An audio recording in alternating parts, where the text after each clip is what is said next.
This is about real life. I know there are a lot of decluttering videos out there, but this is a midlife problem that I am sharing with you as I go through it. So I hope you'll stick around.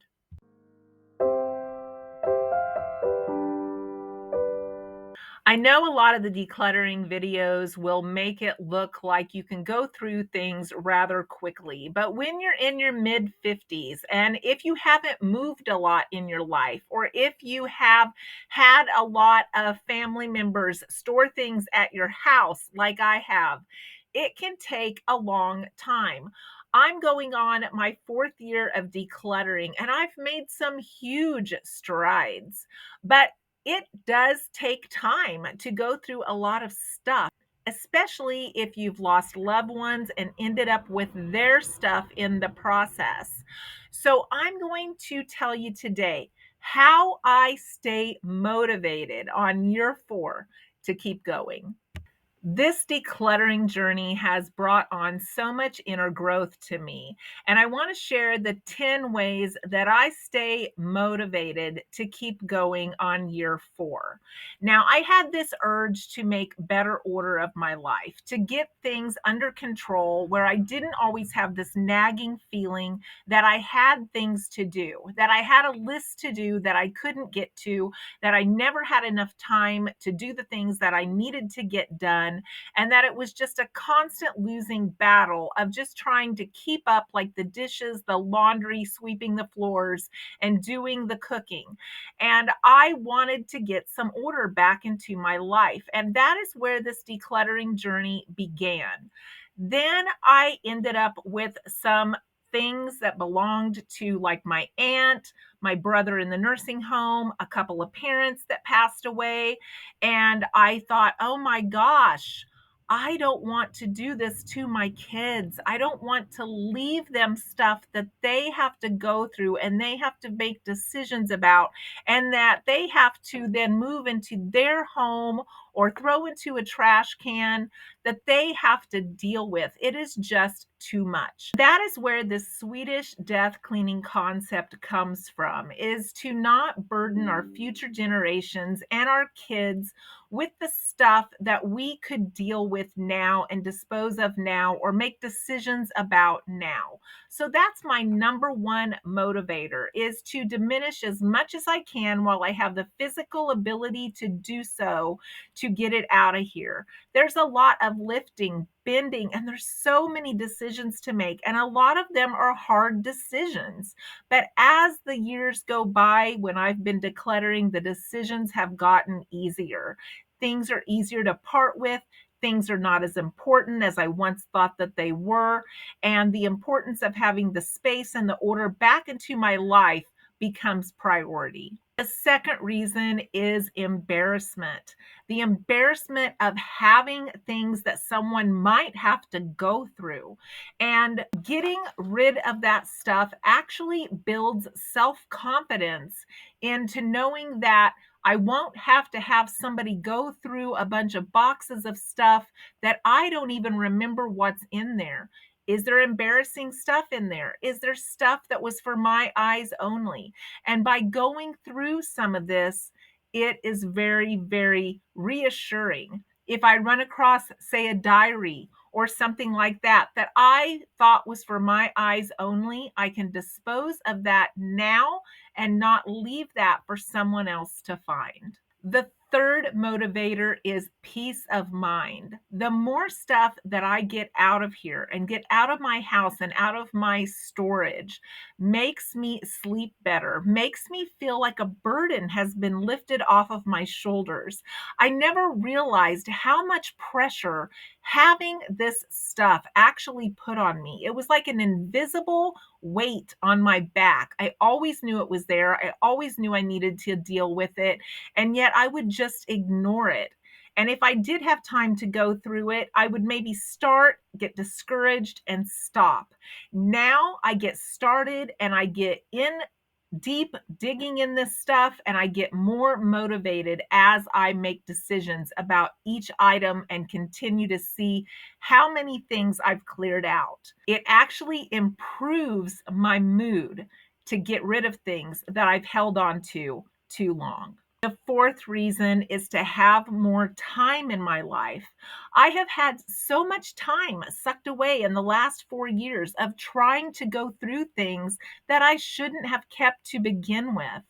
Things that had no purpose, or things that I did keep that had a purpose that maybe got spoiled because I saved them so long that now they weren't reusable.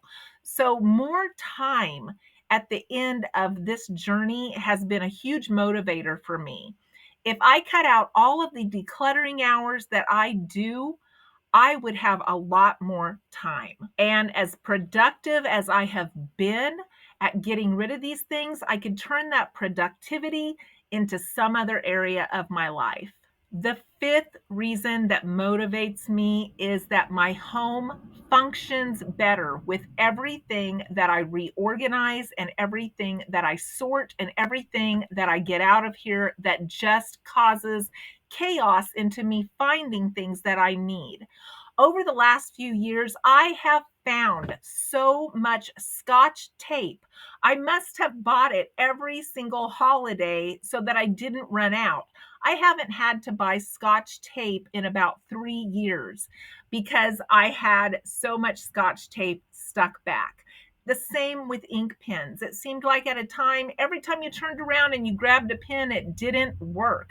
And I thought, I don't have any pens in this house that work.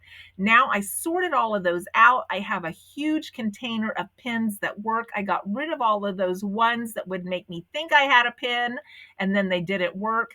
So I've been able to find things, and finding that order in my home and making my house more efficient takes so much stress and anxiety off of me that I didn't know was there. Number six, not to mention, I'm no longer buying a bunch of duplicates of things because I know where the things are that I have. I have one packing tape, and I know when I get low, I buy another packing tape.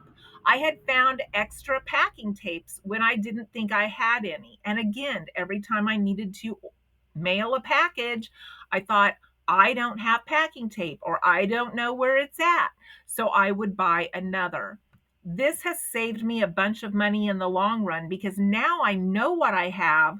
I know if I'm down to the last one or the next to the last one, and I know whether or not I really need to purchase it. Number seven, I am shocked at how much it has improved my happiness. I had held on to things that had bad memories attached to them, and I didn't realize that I was holding on to these things and that they were affecting my happiness.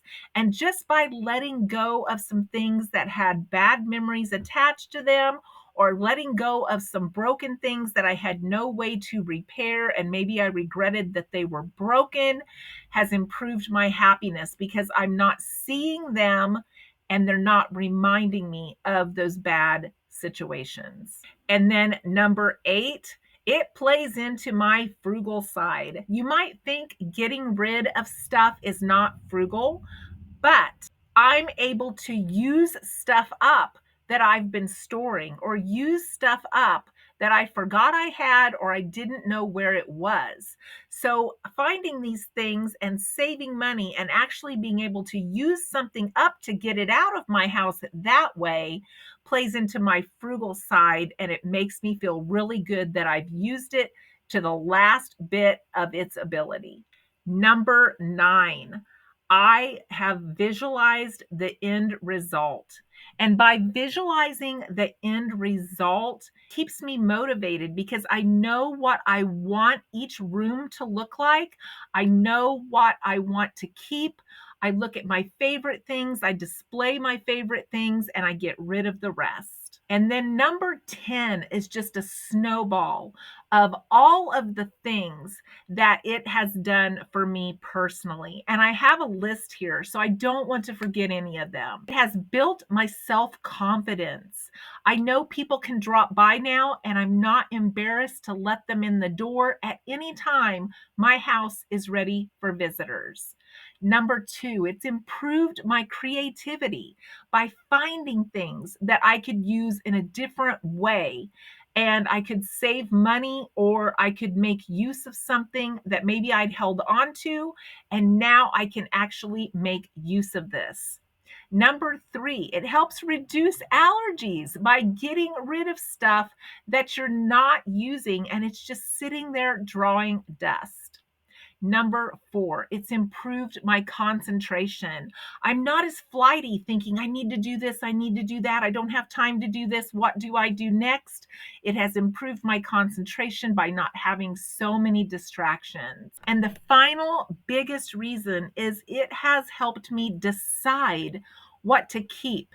It has helped me view what is important, what is not important, what do I really want to keep? What makes me happy? What is just in the way? And I have never felt like I could make decisions better in my life. For so many years, I held on to something because I might need it or it might come in handy. Now I can look at things and say, I haven't used it. It's just been here. I forgot it was here. I don't need it. And it's easier for me to come to that conclusion. So I hope this video has helped you in some way, maybe see some ways that decluttering can help you in your life. And maybe some of these ways will help motivate you to either get started or keep going if you are in the stage that I am in. Thanks for watching today. If this video has brought you any value, please give me a thumbs up, and I hope to see you in the next video.